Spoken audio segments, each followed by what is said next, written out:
왜 우주를 깊이 연구할수록 더욱 절망감을 느끼는 걸까? 상상해보세요. 우주가 갑자기 나타났다고. 무한히 작은 점에서 소리도 없이 조용히 오늘날의 모습이 되었죠. 그리고 이 모든 것이 정교하게 포장된 후 우연히 인간이 이해할 수 있는 이야기는 아닐까요? 진실은 아마 나보다 상상보다 훨씬 기이합니다. 바랍니다. 앞으로 40분 동안 여러분께 즐거운 우주 탐험의 시간이 되길 바랍니다. 좋은 꿈 꾸세요. 밤하늘을 올려다볼 때 당신이 볼 수 있는 별 은하 우주먼지는 사실 우주 전체 질량의 불과 5%도 차이되지 않습니다. 나머지 신비로운 95%는 무엇일까요? 그것들은 직접 볼 수 없고 탐지하기도 어려운 암흑물질, 암흑에너지, 그리고 어디에나 존재하는 양자장입니다. 이 모든 것 뒤에는 어떤 깊은 패턴, 정밀한 코드, 완벽해서 경외심을 불러일으키는 수학이 숨겨져 있을까요?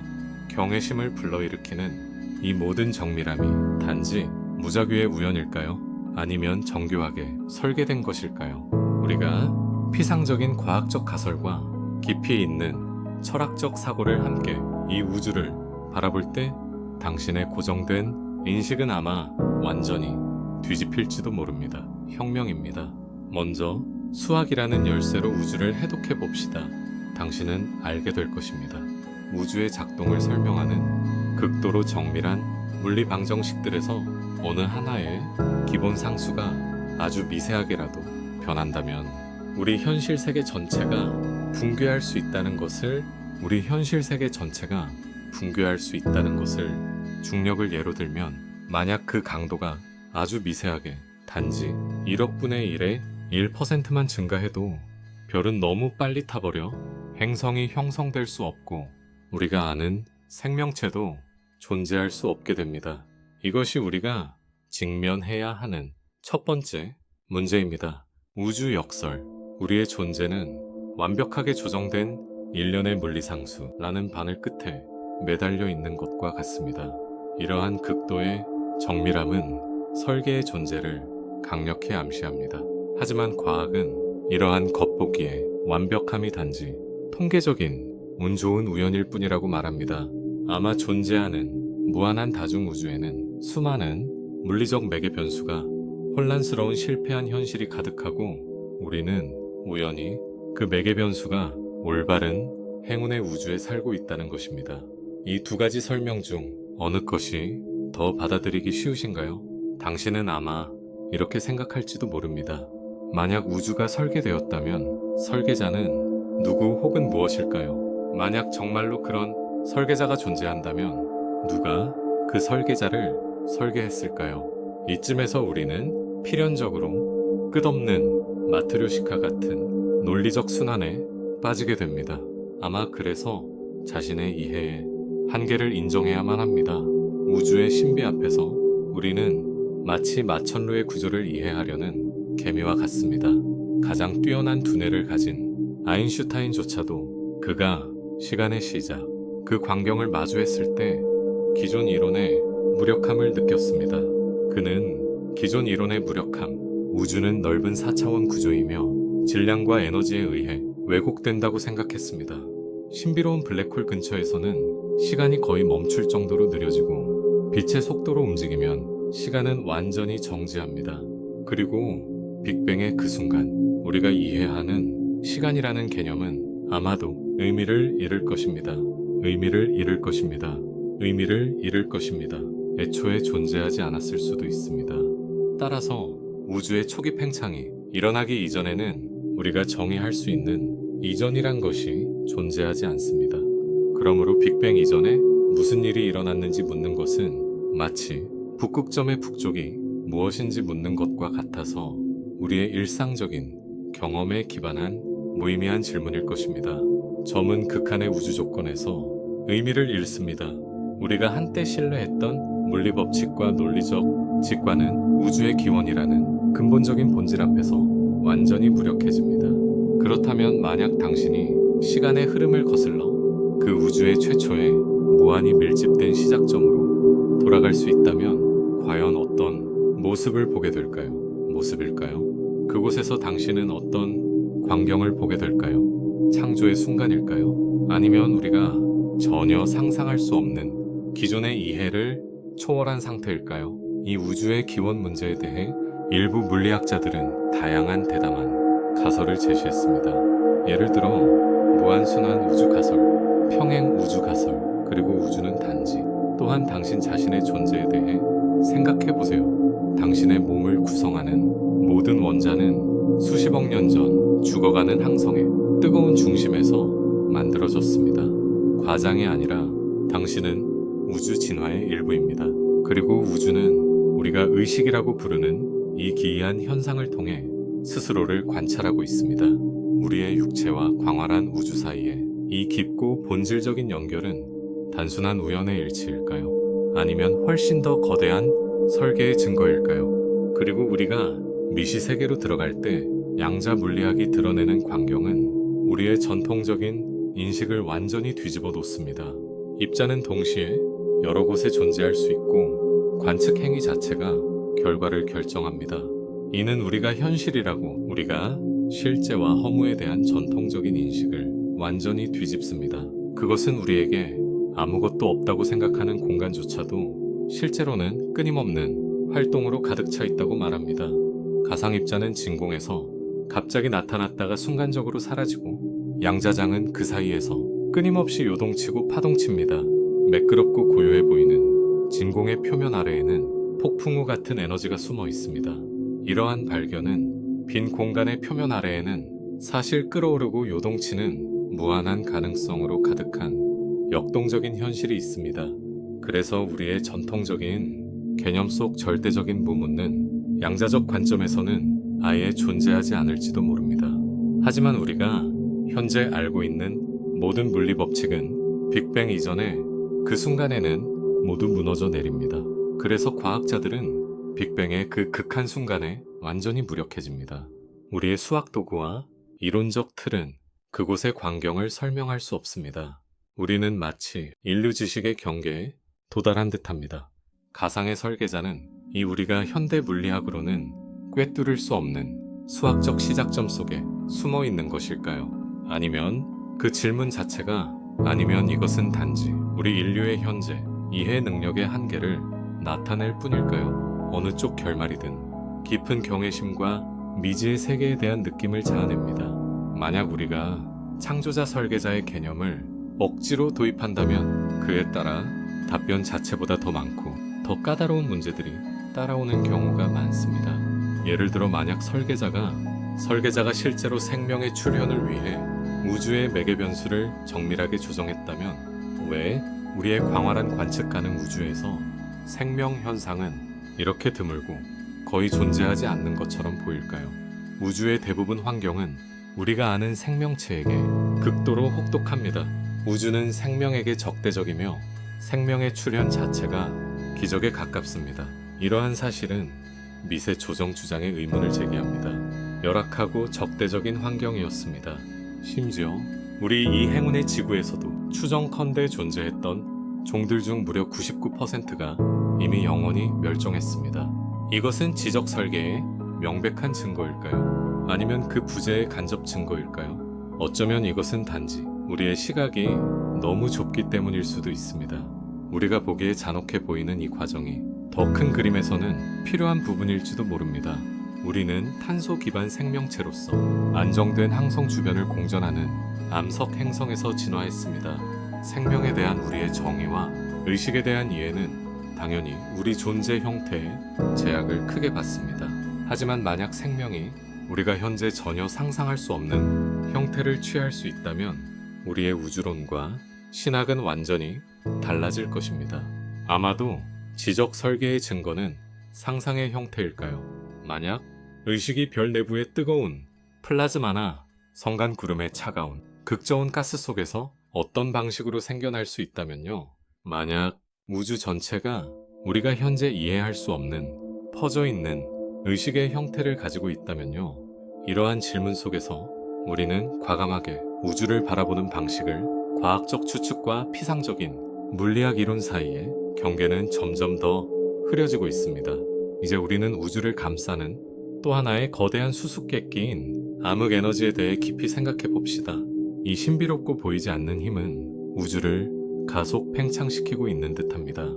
현재 추정에 따르면 그것은 우주 에너지의 약 68%를 차지합니다. 우리는 그것이 무엇인지, 어디서 오는지조차 모릅니다. 단지 그 효과만을 관측할 수 있을 뿐입니다. 우주 전체 질량의 놀라운 68%를 차지합니다. 하지만 그것이 정확히 무엇인지에 대해 우리는 여전히 거의 아는 바가 없습니다.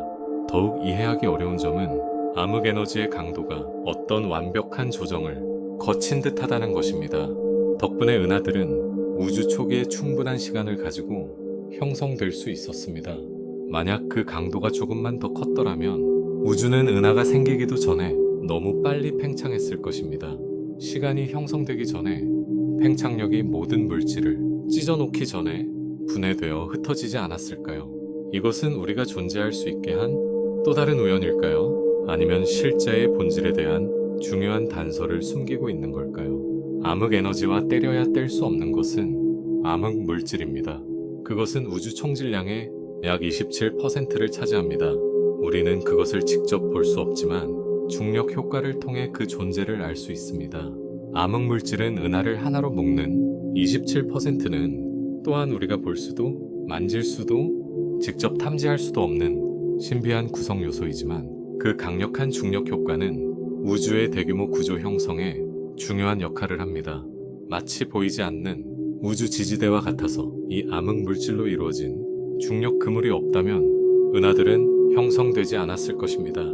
그렇다면 이 모든 것의 의미는 무엇일까요? 뼈대 역할을 하는 은하는 분해되어 흩어질 것입니다. 별 자체도 원시기체 구름으로부터 응집되어 형성되지 못할 것입니다. 그리고 우리도 자연히 이 우주 무대에 나타날 수 없었을 것입니다. 계산해보면 우리가 볼 수 있는 모든 것을 구성하는 보통 물질은 우주 전체 질량의 겨우 5%만을 차지합니다. 나머지 95%는 우리가 전혀 모르는 것입니다.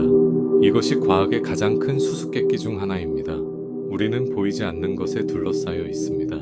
그리고 우리는 그 본질을 거의 알지 못합니다. 우주 에너지의 5% 미만만이 보통 물질입니다. 우리와 우리가 아는 모든 것은 이 우주에서 진정한 예외입니다.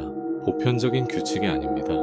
그리고 우리 인간은 이 5%의 물질로 만들어진 뇌를 가지고 이 모든 것을 이해하려고 시도한다는 사실 자체가 아마도 우주의 가장 큰 신비일 것입니다. 이 모든 것을 푸는 일 자체가 어쩌면 우주 그 자체일지도 몰라.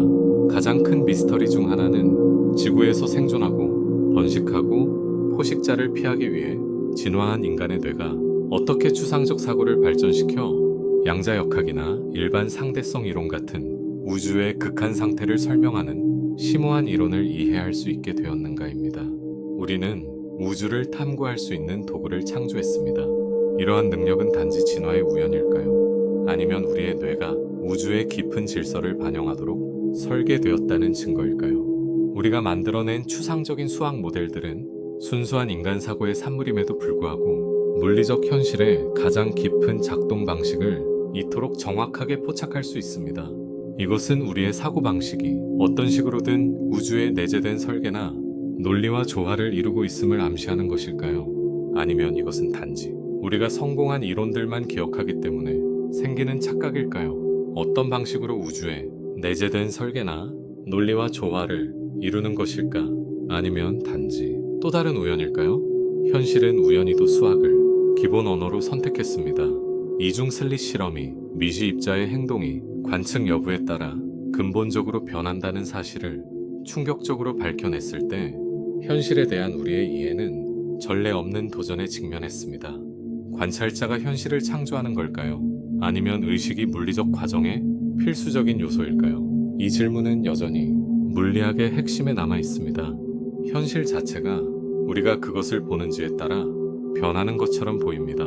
이것은 의식과 물리적 세계 사이에 얼마나 놀라운 연결이 존재하는지 말해주는 것일까요? 관찰자 자체가 어느 정도 현실의 기초를 구성하고 있는 것일까요? 이 혼란스러운 질문들을 둘러싸고 과학은 여전히 명확한 답을 찾지 못하고 있습니다. 그러나 그 질문들은 탐구의 길을 열어줍니다. 이해하기 어려운 것들, 양자 현상에 대해 물리학자들은 다양하고 대담한 양자 해석을 제시했습니다. 일부 해석은 의식의 참여가 양자 파동 함수의 붕괴를 일으킨다고 주장합니다. 본질적으로 관찰 행위를 통해 확정된 현실이 존재하게 된다는 것입니다. 다른 더 기이한 해석들은 모든 가능성이 동시에 존재하는 다중우주를 제안합니다. 이러한 해석들은 현실의 본질에 대한 근본적인 질문을 던집니다. 예를 들어 유명한 다색의 해석은 모든 양자적 가능성이 각자의 우주를 낳아 무한히 분개하는 다중우주를 창조한다고 제안합니다. 그 안에서는 가능한 모든 결과가 어딘가에서 일어납니다. 또 다른 해석들은 입자 사이의 관계에 초점을 맞춥니다. 예를 들어 관계적 해석은 양자 상태가 관찰자에 대해 상대적이라고 봅니다. 또 다른 해석은 입자에 초점을 맞춥니다. 아인슈타인이 유령 같은 원격 작용이라고 불렀던 그 현상인 양자 얽힘은 서로 얽힌 두 입자가 아무리 멀리 떨어져 있어도 순간적으로 상대방의 상태 변화를 감지하는 듯 보입니다. 이것은 우리의 인과관계에 대한 직관적인 이해를 완전히 위반합니다. 이 모든 해석은 수학적으로 대부분 자기 모순이 없지만 물리적 의미는 여전히 논쟁의 대상입니다. 각 해석은 현실의 본질에 대해 다른 관점을 제시합니다. 그러나 그들이 묘사하는 현실의 그림은 모두 매우 낯설고 기이합니다. 다중우주 이론이 맞다면 우리가 살고 있는 이 우주는 무한한 우주 거품 중 하나에 불과합니다. 각각의 우주 거품은 서로 다른 물리 법칙을 가질 수도 있습니다. 어떤 우주는 생명체가 존재할 수 있지만 대부분은 생명이 없는 황량한 공간일 수도 있습니다. 이런 생각은 우리의 위치를 독특한 물리상수, 기본 법칙, 그리고 진화 역사를 가지고 있습니다. 이런 상황에서 우리 우주가 보여주는 그 놀라운 완벽한 조화는 설계의 증거라기보다는 선택 편향의 결과에 가깝습니다. 우리가 이 우주에 살고 있음을 발견하는 이유는 다른 우주에는 우리가 존재할 수 없기 때문입니다. 이것이 바로 우리가 살고 있는 우주는 물리적 매개 변수가 정확히 맞아떨어져 생명체가 존재할 수 있게 합니다. 이는 단지 그 매개 변수가 혼란스럽고 생명에 적합하지 않은 다른 우주들에는 왜 우리 우주가 특별한지 질문할 관찰자가 존재하지 않기 때문일 뿐입니다. 이것이 바로 소위 인간 원리입니다. 우주의 우주는 이렇게 특별하다는 질문이 바로 소위 인류 원리입니다. 그는 설계론에 대해 과학적으로 보이는 대안적 해석을 제공합니다. 그러나 적어도 현재로서는 높은 곳에 있는 설계자든 세계 밖에 숨겨진 다중우주든 모두 현재 과학 실험으로 직접 검증하거나 반증할 수 있는 범위를 훨씬 벗어납니다. 중우주는 모두 아주 멀리 우리가 현재 과학 실험으로 직접 검증하거나 반증할 수 있는 범위를 벗어나 있습니다. 우리는 수많은 별들의 수십억 년 진화를 통해 태어난 자그마한 먼지에 불과하지만 우리는 거침없는 마음을 가지고 있습니다. 빈약한 장비와 제한된 지혜로 우주의 깊은 곳을 엿보고 우주 전체에 대해 생각합니다. 바로 이 겉보기의 초라한 관점에서 우리는 우주의 본질에 대한 질문을 던지기 시작했습니다. 우주 전체를 고민하는 마음, 바로 이렇게 초라해 보이는 시각에서 우리는 우주의 본질에 대해 질문을 던졌다. 우리 자신의 존재 의미에 대한 궁극적인 질문은 우주의 거대한 규모와 극히 작은 규모 사이에 흥미로운 대칭성이 존재하는 듯 보입니다. 우리가 관측하는 우주의 대규모 구조, 셀 수 없는 은하단들이 연결되어 수십억 광년에 걸쳐 펼쳐진 우주 그물망의 형태는 우리가 관측한 우주의 대규모 구조는 수많은 은하단들이 연결되어 수십억 광년에 걸쳐 펼쳐진 우주 거미줄 섬유로 그 형태는 놀랍게도 우리 뇌 속에 뉴런이 서로 연결되어 형성된 복잡한 네트워크와 매우 유사합니다. 또 다른 극단에서 플랑크 규모의 격렬하게 끓는 시공간 양자 거품의 어떤 이론적 묘사는 이 복잡한 네트워크 구조를 희미하게 반영하는 듯합니다. 셀 수 없는 규모를 넘나드는 이러한 유사성은 단순한 우연일까요? 계층적 유사성은 단지 이것은 우연의 일치일까요? 아니면 현실 자체에 깊은 프랙탈 성질이 있음을 암시하는 것일까요? 동일한 패턴이 가장 미시적인 양자 수준에서 가장 거시적인 우주 규모에 이르기까지 끊임없이 반복되며 자신을 드러냅니다. 더 나아가 일부 이론 물리학자들은 우리가 인식하는 물질과 에너지가 더욱이 일부 이론 물리학자들은 대담하게 제안합니다. 우리가 인지하는 물질과 에너지가 양자는 현실의 가장 기본적인 구성 요소가 아닐 수도 있습니다. 현실은 궁극적으로 전적으로 정보로 구성되어 있을 수 있습니다. 우주 자체는 물리적 입자와 장으로 이루어진 실체라기보다 거대한 정보 처리 시스템처럼 보입니다. 웅장한 우주적인 정보 처리 과정이 우리가 현실이라고 부르는 것을 끊임없이 계산하고 있을지도 모릅니다. 통일, 웅장한 우주적, 거대한 계산 혹은 정교한 시뮬레이션 프로그램일 수도 있습니다. 이 관점에서 우리가 관측하는 기본 입자들과 그들 사이의 상호작용 힘은 모두 가장 기본적인 수준에서 정보가 인코딩 전송 처리되는 어떤 표현일 뿐일 수 있습니다. 정보가 진정한 현실의 기초라면 우주와 의식 사이의 신비한 유사성은 새로운 의미를 얻게 됩니다. 외부 표현일 뿐입니다. 만약 이 추측이 사실이라면 우주의 설계자는 전통적 의미의 창조주라기보다는 뛰어난 프로그래머에 가까울 것입니다. 하지만 문제는 여전히 남습니다. 누가 이 우주를 작동시키는 코드를 작성했으며 그것은 우리가 상상조차 할 수 없는 어떤 기반 위에서 실행되고 있을까요? 아직도 궁금하다. 누가 이 우주의 작동 코드를 짰는지, 그리고 그 코드는 우리가 전혀 알 수 없는 어떤 환경에서 실행되는지, 상상 속의 하드웨어 위에서 말이죠. 우리는 또 한 번 피할 수 없이 익숙한 끝없는 러시아 인형 같은 논리적 순환에 빠져든 것 같습니다. 지금쯤 당신은 우리가 너무 멀리 생각하고 있는 건지 궁금할지도 모릅니다. 우리는 무의식적으로 인간 사회 생활에서 형성된 설계 정보 처리 네트워크와 같은 개념을 우주에 투영하고 있는 것은 아닐까요? 성에 관한 그 이야기들, 설계 목적 같은 개념을 이러한 유한한 범주를 완전히 초월할 수도 있는 우주적 현실에 강제로 투영하는 것은 아닐까요? 아마도 우주는 그저 단순하고 순수하게 존재할 뿐입니다. 미리 정해진 이유도 숨겨진 의도도 없이 우리의 모든 이러한 질문 혼란 그리고 감탄은 어쩌면 우리 자신의 의식이 거대한 우주 앞에서 자연스럽게 울려 퍼지는 메아리에 불과할지도 모릅니다.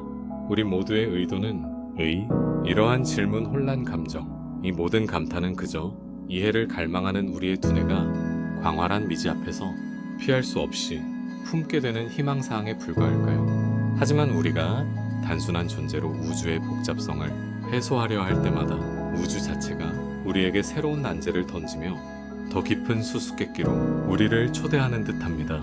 그가 우리에게 새로운 문제를 던져서 우리를 난처하게 만들었어. 우주에서 마찬가지로 기본적이면서도 깊은 역설로 가득한 영역으로 들어가 봅시다. 열역학 제2법칙은 명확하게 말해줍니다. 어떤 고립된 폐쇄 시스템에서든 전체적인 질서도, 즉 엔트로피는 항상 되돌릴 수 없이 증가합니다. 우주가 마치 부드러운 연기처럼 끊임없이 흩어지고 있는 것처럼 보입니다. 그러나 모든 별과 은하 생명체는 어떻게 질서를 유지할까요? 우주를 폐쇄 시스템으로 본다면 이 법칙을 따라야 하며 질서에서 무질서로 그리고 결국 열적 죽음에 도달해야 합니다. 그러나 이와 반대로 우리 같은 고도로 질서 정연하고 극도로 복잡한 생명체는 무질서를 향해야 할 이 우주에 기적처럼 존재하고 있습니다. 생명의 존재는 열역학 제2법칙의 엄격한 예측처럼 보이는 것에 대한 매혹적인 도전을 제기합니다. 어떻게 이런 일이 가능할까요? 생명 자체는 국지적 영역에서 엔트로피 증가의 흐름에 필사적으로 저항하는 이상한 현상으로 보입니다. 생명체는 외부의 에너지 흐름을 이용하여 자신의 조직성과 복잡성을 창조하고 유지합니다. 예를 들어 지구의 생명체는 태양 에너지를 사용합니다. 이러한 국지적인 엔트로피 감소는 더 큰 전체 시스템의 전체적인 엔트로피 증가를 대가로 이루어집니다. 이것은 기본적인 물리 법칙을 위반하지 않지만 왜 우주가 생명과 같은 복잡한 구조를 허용하는지에 대한 의문을 남깁니다. 시스템의 엔트로피는 더 큰 증가를 대가로 하고 열린 시스템과 지속적인 에너지 구배에 의존합니다. 태양은 지구의 생명체에게 이 에너지 구배를 제공합니다.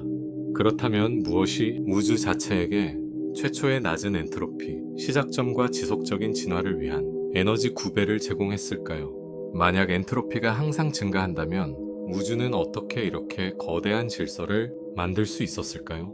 엔트로피가 항상 증가한다면 이것이 의미하는 바는 우주가 극도로 낮은 엔트로피, 즉 매우 질서정연한 특별한 상태에서 시작해야 한다는 것일까요? 왜 이런 극히 낮은 확률의 초기 상태가 존재하는 걸까요? 이 초기 우주의 낮은 엔트로피 수수께끼에 대해 일부 물리학자들은 이것이 순환 우주 모델의 증거일 수 있다고 제안합니다. 혹은 우리 우주가 더 큰 다중우주의 일부일 수도 있습니다. 답을 찾는 것은 우주론의 가장 깊은 신비 중 하나로 남아 있습니다. 어쩌면 생명의 존재 자체가 단서일지도 모릅니다. 흑백이 논쟁의 끈을 놓지 않는다면 논쟁의 주요 변환 지점이 될 것입니다. 그들은 의심하거나 비웃고 있습니다. 어쩌면 직장 동료 중 일부가 권력을 놓고 결투를 벌이고 있습니다. 논쟁의 범위는 점점 넓어지고 있습니다. 다른 사람들은 그냥 지나치고 있다. 농담을 하면서도 그들은 스스로를 부인하고 있다. 결국 평행선의 귀결은 사실상 당연한 수순이다. 하지만 그것은 그만의 오해를 불러일으키는 원칙에 대한 이야기들, 서로 다른 의견들이 지지하고 있습니다. 더 큰 저는 상상할 수 있습니다. 또 다른 관점은 우리가 인지하는 시간의 화살, 즉 시간이 항상 과거에서 미래로 단방향으로 흐르는 것은 단지 우주 전체의 엔트로피 증가의 거시적 표현일 뿐이라는 것입니다. 만약 엔트로피가 감소하는 가상의 영역이 존재한다면 시간은 거꾸로 흐르는 것처럼 보일 수도 있습니다. 이는 시간의 방향성조차 여력학 법칙에 종속될 수 있음을 시사합니다. 지금까지 우리는 여력학 제2법칙과 우주에서의 역할에 대해 탐구했습니다. 이제 이 법칙이 우리 자신의 존재와 우리가 인지하는 현실을 어떻게 형성하는지 이해하기 시작했습니다. 다음으로 생명체가 이 엔트로피의 흐름 속에서 어떻게 질서와 복잡성을 유지하는지 더 깊이 살펴보겠습니다. 생각해보세요. 더욱 불편한 역설인 볼츠만 두뇌 역설입니다. 이 사고 실험은 우주가 충분히 오랜 시간과 충분히 큰 공간을 가진다면 통계 역학과 양자 요동에 따르면 순수한 무작위 입자 충돌과 조합만으로도 원칙적으로 완전히 우연히 인간의 뇌와 완전히 동일한 구조가 형성될 가능성이 있다고 지적합니다.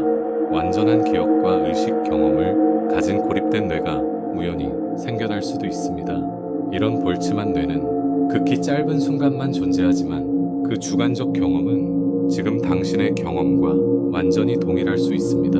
순수한 통계적 확률로 보면 무작위적인 열적 변동으로 지금 당신이 보고 듣고 생각하는 모든 것이 사실은 그런 일시적인 뇌의 환영일 가능성도 완전히 배제할 수 없습니다.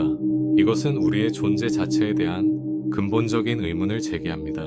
이러한 요동으로 인해 거짓 기억을 가진 고립된 뇌 하나가 생길 확률이 무작위 요동으로 우리처럼 긴 진화 역사를 가진 내부적으로 고도로 질서 정연한 완전한 우주가 생길 확률보다 훨씬 더 큽니다.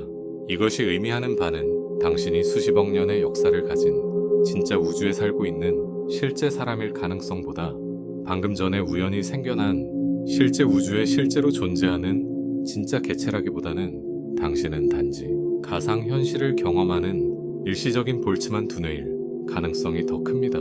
냉혹한 수학적 유도는 이 불편한 결론을 가리키는 듯 보입니다. 이것이 바로 물리학자들이 이를 시급히 해결해야 할 심오한 역설로 간주하는 이유입니다. 이것은 시급히 해결해야 할 깊은 역설이다.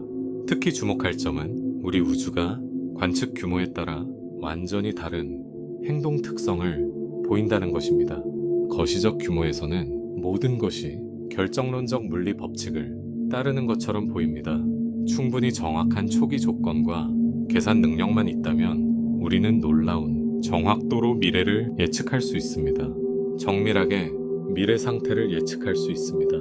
하지만 우리가 미시적인 양자 규모로 들어가면 결정론은 사라지는 듯하고 그 자리를 근본적으로 제거할 수 없는 확률적 성격이 대신합니다. 우리는 전자의 위치를 결코 정확히 예측할 수 없습니다. 단지 특정 위치에서 발견될 확률만 계산할 수 있을 뿐입니다. 일부 철학자와 신학자들은 여기서 자유의지가 존재할 가능성을 봅니다. 이러한 양자 수준의 무작위성과 불확정성이 물리법칙을 초월하는 어떤 메커니즘이 법칙을 직접 위반하지 않으면서 우리에게 진정한 선택의 자유를 부여할 수도 있다고 생각합니다. 하지만 이러한 주장은 알려진 물리 법칙 안에서 현실을 교묘하게 영향을 주고 형성할 여지가 있습니다. 그렇다면 현실의 핵심에 깊이 자리한 이 무작위성은 우주의 본래 모습일까요? 아니면 더 깊은 결정론의 겉모습에 불과할까요? 아니면 정말로 자유의 원천이 될 수 있을까요? 이 메커니즘의 본질은 무엇일까요? 본질은 무엇일까요? 양자 수준의 무작위성이 충분히 골치 아프다면 무한이라는 개념은 우주의 규모와 가능성과 연결될 때 인간의 유한한 이해력을 시험하는 가장 큰 도전일지도 모릅니다. 현대 우주론의 일부 모델은 우주의 범위가 실제로는 우리가 관측 가능한 영역을 훨씬 넘어설 수 있다고 무한할 수 있습니다. 우리가 현재 관측할 수 있는 우주의 영역 너머로 공간은 모든 방향으로 무한히 뻗어 있을 가능성이 있습니다. 만약 우주가 정말 무한하다면 확률론에 따르면 어지러울 정도의 결론이 불가피하게 도출됩니다. 무한히 넓은 공간에는 입자 배열의 모든 유한한 존재 확률이 연기 아닌 물질 구성은 필연적으로 무한히 반복되어 나타납니다. 이는 광활한 우주의 어먼머나먼 구석에 또 다른 지구가 거의 똑같이 존재한다는 것을 의미하며 그곳에는 여러분과 똑같은 사람들이 살고 있을 것입니다. 당신과 완전히 동일한 유전자, 동일한 기억, 심지어 지금 이 순간 같은 문제를 생각하고 있을지도 모르는 또 다른 당신이 존재할 수 있습니다. 이는 과장된 공상과학이 아니라 무한한 공간과 물질의 유한한 배열 가능성이라는 전제에 기반한 논리적 결론입니다. 이러한 우주적 무한 반복은 당신에게 더욱 혼란스럽고 경외감을 불러일으키는 질문을 던집니다. 여러분의 존재가 더 의미 있게 만들까요? 아니면 오히려 여러분의 독특함을 무색하게 만들까요? 당신은 유일무이한 존재일까요? 아니면 단지 우주가 영원히 무작위로 조합하는 과정에서 우연히 생성되어 무한히 반복되는 하나의 패턴에 불과할까요? 한 걸음 물러나 생각해봐도 우주가 공간적으로 유한하다면 시간적으로는 무한할 수도 있습니다. 끝없이 미래로 뻗어나가거나 무한한 우주 재생 주기를 겪을 수도 있습니다. 더 나아가 양자역학의 다세계 해석이 옳다면 현실은 매 미시적 양자 사건에서 모든 사건은 나뭇가지처럼 끊임없이 분기하여 모든 가능성을 포함한 무한히 거대한 다중우주를 창조합니다. 무한 위에 무한을 더하고 또 무한을 더하면 우리 같은 유한한 인지 능력을 가진 존재가 이런 형이 즉 나는 무한한 마트료시카 같은 개념을 이해하려 할 때 우리의 유한한 정신은 존재 자체가 위태로워진다는 생각조차 떠올리기가 어렵습니다. 우리는 거의 손을 쓸 수 없습니다.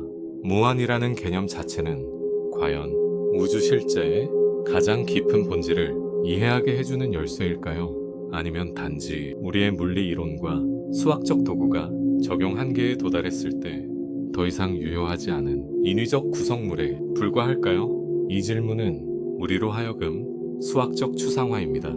지금쯤 여러분은 이렇게 물을지도 모릅니다.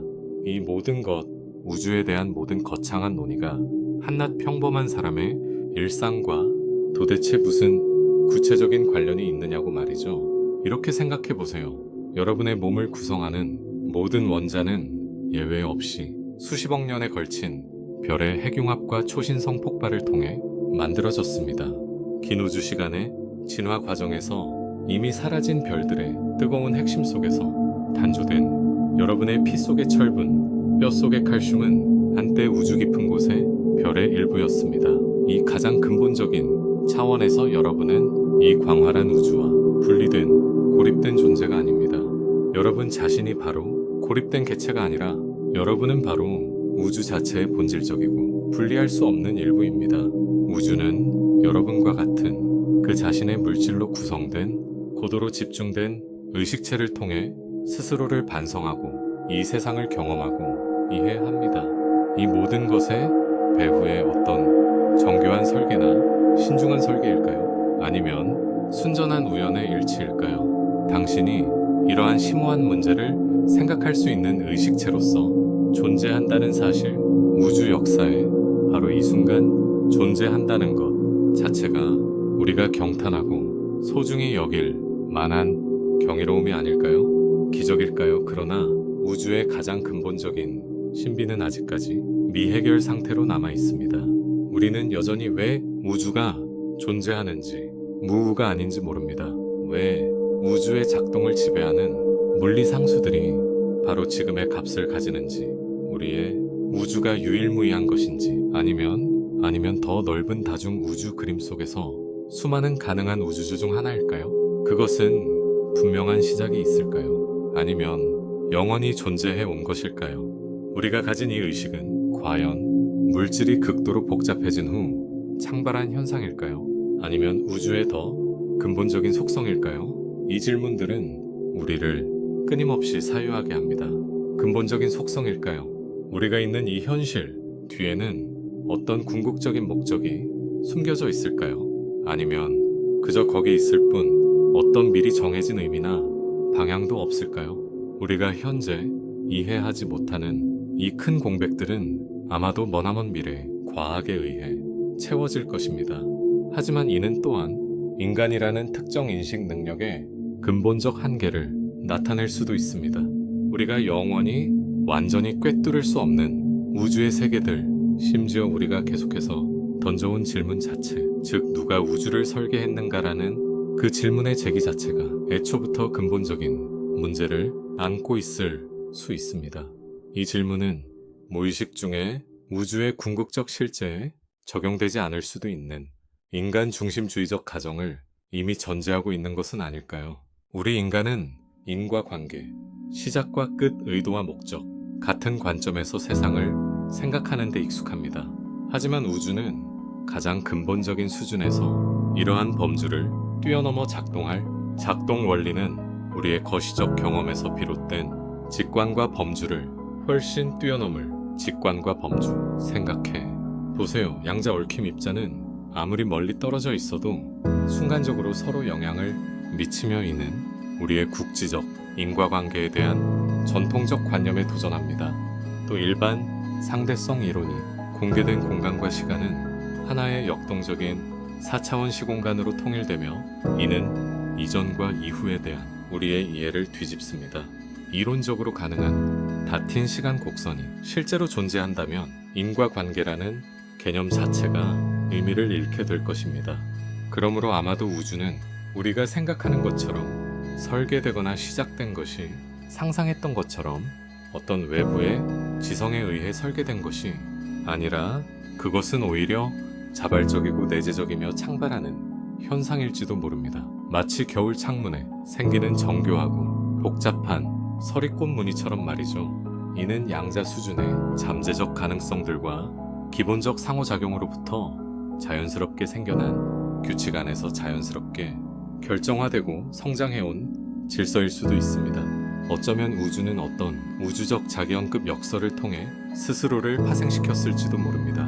우리의 현재 시간 개념을 초월한 인과적 순환 속에서 자신의 존재를 가능하게 한 초기 조건을 스스로 창조한 것이죠. 혹은 우주의 진화는 하나의 거대한 예술 작품과 같아서 자연 선택과 유사한 과정이 존재할 수 있는 무수한 우주 씨앗들 중에서 우연히 복잡성과 생명의 탄생에 더 유리한 물리적 매개 변수를 가진 우주들이 살아남아 계속 진화해 왔습니다. 물론 우리는 또 다른 가능성을 완전히 배제할 수 없습니다. 실제로 존재하는 신중한 설계자가 한 설계자가 존재합니다. 하지만 이 설계자는 전통적인 의미의 인격적 신이 아닐 수 있습니다. 오히려 더 우리가 현재로서는 이해할 수 없는 더 높은 차원이나 더 깊은 수준에서 작동하는 우주적 지성이나 근본 원리일 가능성이 큽니다. 만약 정말로 그런 우주가 그렇다면 우리는 어떻게 드레이크 방정식이 예측한 것과 위대한 침묵 사이의 모순을 설명해야 할까요? 드레이크 방정식에 따르면 우리 은에 존재할 수 있는 지적 문명의 수는 대개 수천 개에서 심지어 수백만 개로 추정되지만 지금까지 우주는 우리에게 침묵을 지키고 있습니다. 우리에게 고요함을 보여줍니다. 이 거대한 침묵은 기술 문명이 필연적으로 자멸한다는 뜻일까요? 아니면 성간통신이나 여행에 근본적인 장애가 존재하는 걸까요? 우리 인류는 정말로 외로울까요? 아니면 더 불안하게도 고도 문명들이 어떤 이유로 일부러 숨어 있는 것일까요? 자신을 숨기기로 선택했을까요? 만약 우리 인류가 정말로 외롭다면, 즉, 이 관측 가능한 우주에서 유일한 지적 생명체라면, 그렇다면 설계에 대한 논의에 어떤 의미가 있을까요? 정교하게 설계된 우주라면 생명과 지혜로 가득 차 있어야 하지 않을까요? 아니면 우주 자체를 반성할 수 있는 단 하나의 의식을 가진 존재가 바로 그 드문 존재 자체가 설계의 의미를 더하는 걸까요? 지적 종족은 그 자체로 이미 전 우주 설계의 궁극적인 목표일 수도 있습니다. 반대로 우주가 설계되지 않았다면 우리는 생명이 널리 퍼져 있기를 기대해야 할까요? 아니면 극히 드물기를 기대해야 할까요? 혼란스러운 점은 외계 지성이 존재하든 존재하지 않든 그 자체로 지혜의 존재 유무는 우주가 설계되었는지에 대한 질문에 명확한 답을 제공하지 못하는 듯합니다. 단지 새로운 관점에서 이 오래된 수수께끼를 다시 정의할 뿐입니다. 이제 더 대담한 가정을 해보겠습니다. 만약 우주에 실제로 우리보다 훨씬 앞선 더욱 진보된 지적 생명체가 있다면 그들은 아마 우리가 이해하는 생물학적 한계를 이미 초월했을 것입니다. 첨단 기술을 통해 후생물학적 진화에 완전히 새로운 단계로 진입했을 것입니다. 그런 문명의 존재 형태와 소통 방식은 아마 우리의 상상과 완전히 다를 것입니다. 그렇다면 그들은 완전히 다른 존재일지도 모릅니다. 그들은 의식을 인공 매체에 업로드했거나 또는 에너지 기반 생명체로 진화하여 항성 내부나 블랙홀 사건의 지평선에 살고 있을 수도 있습니다. 그들의 시간 인식과 작동 규모도 우리와는 크게 달라서 겨우 수십 년에 불과한 우리의 전파 관측으로는 그들을 감지하지 못할 수도 있습니다. 전파 천문학 관측만으로는 그 존재의 흔적을 전혀 포착할 수 없을 것입니다. 우주의 겉보기, 어둠과 고요함 뒤에는 우리의 현재 인식 능력을 뛰어넘는 우주 지능이 숨어 있을지도 모릅니다. 더 나아가 만약 우주 자체가 가장 근본적인 수준에서 이미 지적 존재라면, 일종의 지능이나 의식이라면 범심론이라는 고대 철학 사상이 최근 다시 주목받고 있습니다.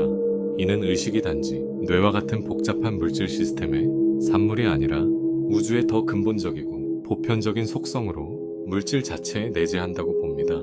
통합정보이론, IIT과 같은 현대적인 접근 방식은 이 고대 통찰력을 형식화하려 시도하며 의식의 존재 여부를 같은 현대 의식 이론들은 정보 처리의 관점에서 의식을 이해하려고 시도합니다. 의식의 발생은 시스템이 정보를 통합하는 복잡성과 관련이 있다고 봅니다. 이러한 복잡한 정보 처리는 우리 인간의 뇌에서만 일어나는 것이 아니라 다른 많은 자연 시스템에서도 발생할 수 있습니다.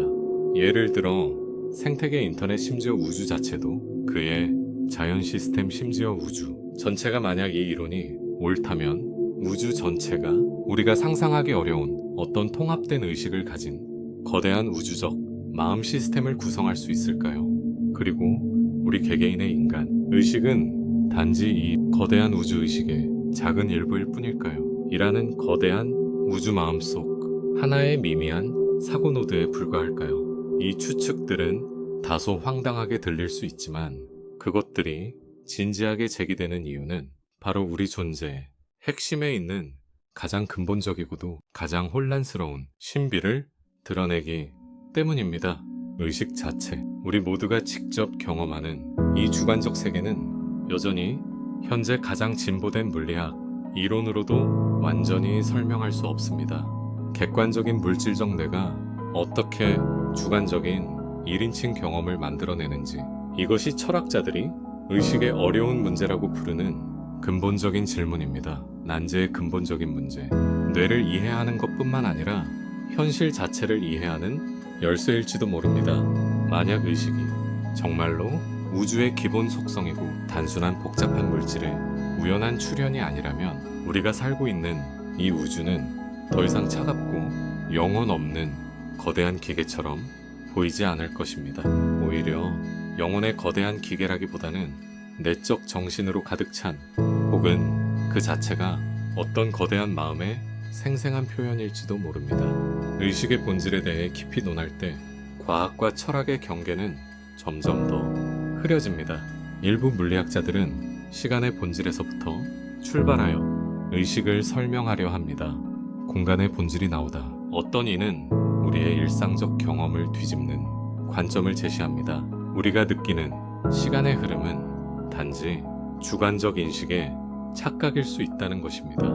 블록 우주라고 불리는 이론적 모델에서 과거, 현재, 미래는 모두 동시에 평등하게 존재합니다. 더 깊은 차원에서 고차원의 정적인 4차원 시공간 구조 속에서 당신의 탄생 인생의 경험, 당신의 죽음, 그리고 당신이 지금 이 글을 읽고 있는 이 순간까지도 모두 이 영원히 존재하는 4차원 시공간 블록에 서로 다른 위치에 있는 점들에 불과합니다. 이러한 관점에서 실제로는 진정한 의미의 시간의 흐름은 존재하지 않습니다. 진정한 의미의 변화나 발생은 없고 모든 것은 단지 영원히 존재할 뿐입니다. 이러한 강한 결정론적 우주 모델은 어느 정도 설계 가설을 지지하는 듯 보입니다. 우주는 마치 모든 줄거리와 결말이 이미 쓰여진 우주적 서사시와 같습니다. 하지만 이러한 관점은 즉시 또 다른 심각한 문제를 제기합니다. 즉시 유발하다 인간의 자유의지가 존재하는지, 그리고 우리 삶의 의미가 무엇인지에 대한 깊은 철학적 질문을 제기합니다. 이와 대조적으로 다른 물리학자들은 거의 완전히 반대되는 관점을 제시합니다. 그들은 미래가 완전히 결정되어 있지 않고 열려 있으며 어느 정도는 관찰자에 의해 결정된다고 주장합니다. 우주 안에서 의식을 가진 생명체의 선택과 행동이 함께 창조한 것입니다. 물리학자 존 휠러가 제안한 참여적 인간 원리는 대표적인 예입니다.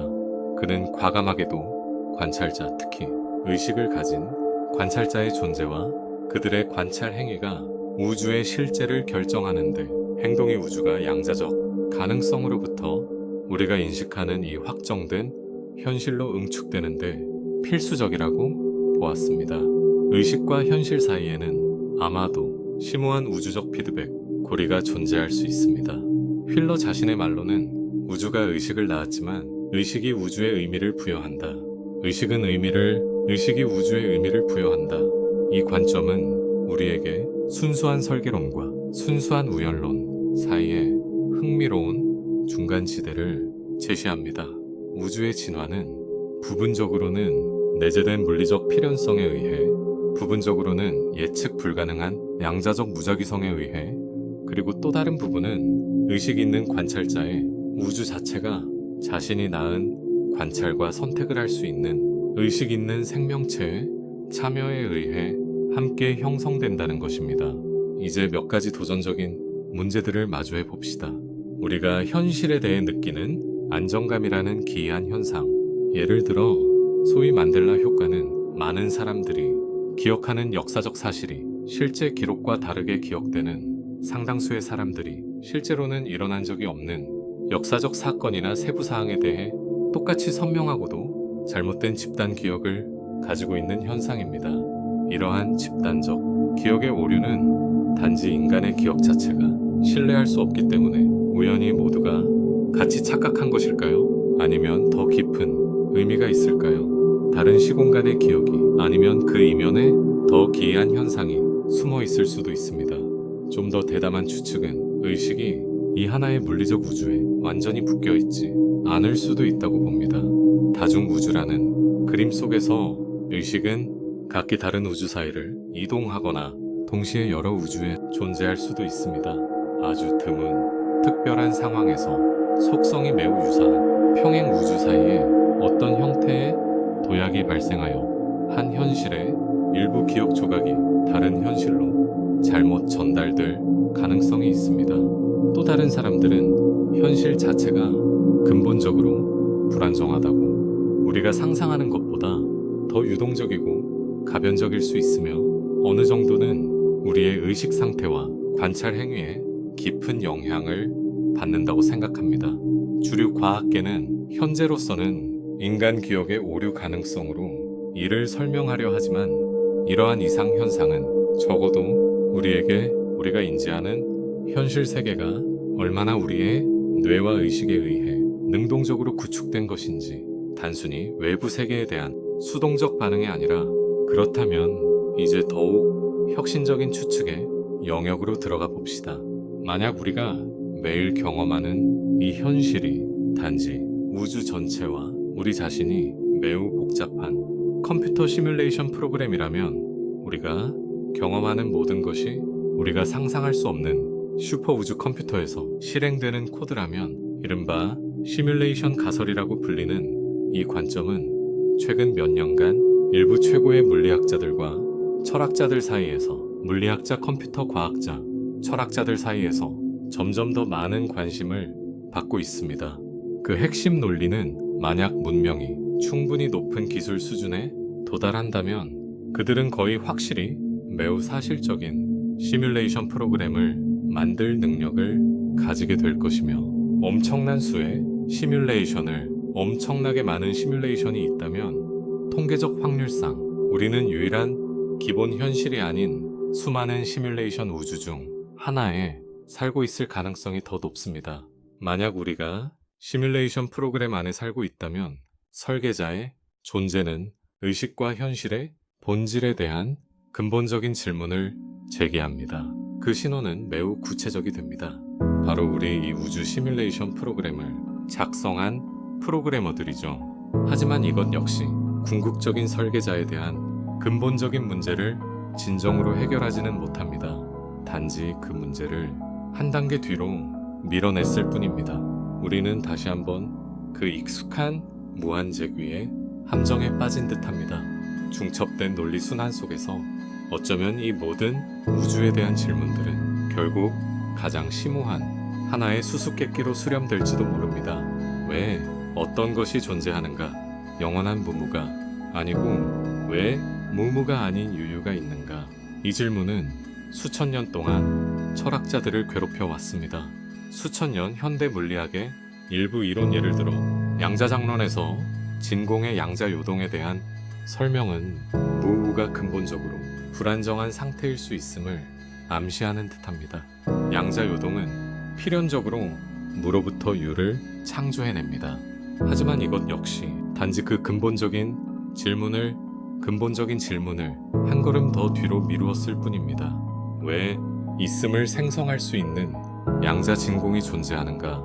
왜 우주의 작동을 지배하는 물리 법칙이 존재하는가? 왜 우리가 있는 이 현실의 구조와 법칙이 바로 이렇게 특정한 방식으로 존재하는가? 이 모든 질문은 복잡성 구조 그리고 궁극적으로 의식의 출현과 진화를 허용하는 방식으로 구축된 이유는 무엇인가? 알려진 어떤 과학 이론도 논리적 출발점에서 이러한 존재의 근본적인 질문에 완전히 답할 수 없습니다. 이 질문들은 단순히 과학의 범위를 넘어서는 것일지도 모릅니다. 존재에 관한 이런 질문에 답하며 존재라는 것, 궁극의 근원 질문입니다. 왜냐하면 어떤 과학적 설명도 그 자체로 무언가의 존재를 미리 가정해야 하기 때문입니다. 존재 자체가 왜 존재하는지에 대한 이 궁극의 신비는 아마도 우주 설계에 관한 질문이 끝없는 추궁과 사변을 거친 후 도달할 수 있는 가장 깊은 통찰일지도 모릅니다. 결국 그 최종적인 가장 형이상학적인 표현 형태는 이것입니다. 우리가 묻는 것은 더 이상 누가 우주를 설계했는가가 아니라 왜 우주가 존재하는가입니다.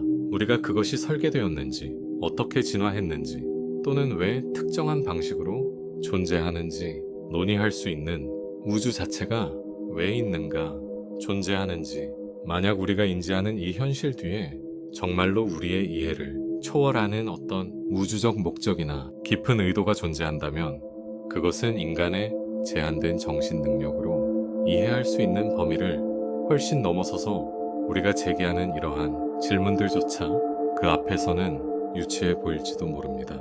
그러나 우스운 일입니다. 마치 개미의 언어와 논리로 핵물리학을 이해하려는 것과 같지요. 또 다른 가능성도 있습니다.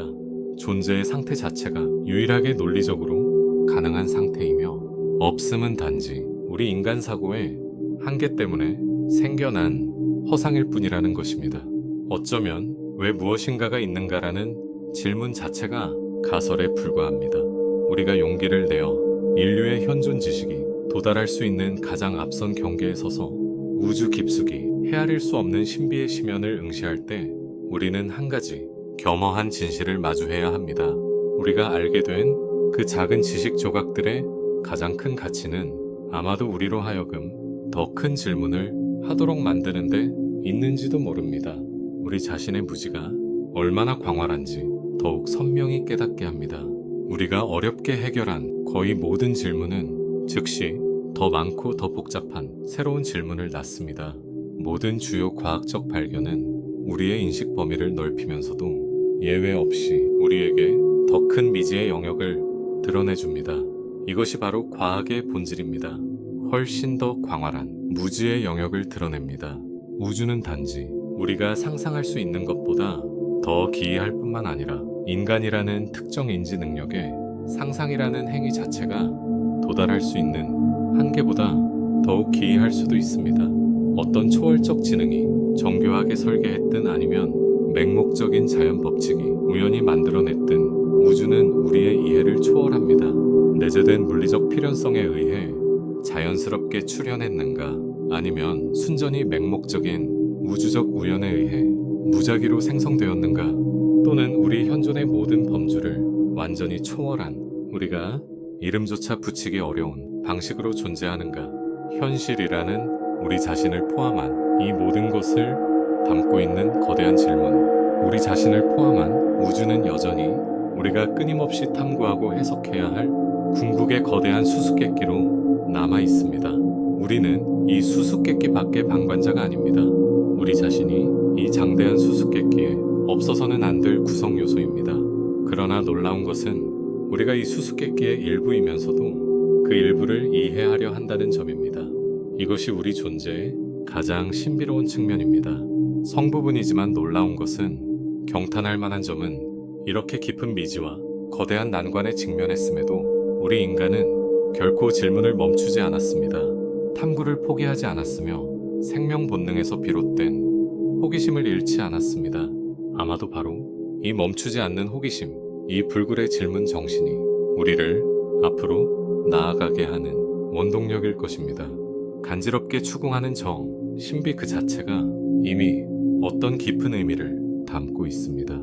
아마도 의식의 진화에서 가장 근본적인 추동력 중 하나는 자신에게 생명을 부여한 우주를 생각하고 이해하는 것일지도 모릅니다. 아마도 우리는 자의식과 반성 능력을 지닌 존재로서 우주가 스스로를 인식하는 방식일 것입니다. 지적 생명체는 우주가 스스로를 인식하고 그 신비를 탐구하는 하나의 방식입니다. 마치 끝없는 어둠 속에서 동시에 뜨는 수억 개의 눈처럼 그들은 바깥으로는 광활한 별빛을 응시하고 안으로는 의식의 심연을 들여다보며 함께 추구합니다. 그 모든 것을 시작하게 한 궁극의 진리를 함께 쫓고 있어 나를 열어준 그곳을 우리 탐험 여정의 가장 근본적인 질문 그 답은 대체 누가 또는 무엇이 이 우주를 설계했는가 하는 것입니다. 이 질문의 답은 아마 영원히 정해지지 않을지도 모릅니다. 하지만 탐구 과정 자체가 깊은 의미로 가득 차 있습니다. 들어주셔서 감사합니다. 이 우주적 사유의 여정이 여러분께 조금이나마 영감을 주길 바랍니다. 깨달음을 줍니다. 안녕히 주무세요. 좋은 꿈 꾸세요.